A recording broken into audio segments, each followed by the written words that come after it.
Nuriye Şakir Ağa Kərimoğlu 44 gün müharibənin şəhid atası, Nuri Xəyalın atasıyam.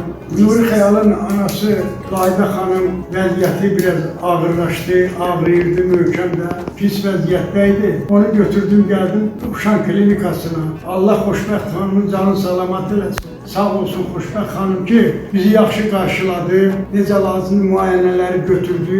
Hər bir müayinə, qan müayinəsindən bütün müayinələr hamısı bizə endirimdən elədi, bizə hörmət elədi, həddindən artıq. Müayinələr də pulsuz idi. Bir qəpsiz.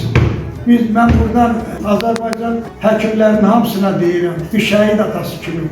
Siz gəlin xoşbəxt xanım kimi şəhid ailələrinin yanında olun, onlara kömək edin. Onların imkanı olmadığı vaxtda onları qəbul edin. Allah xoşbəxt xanıma can sağlığı versin.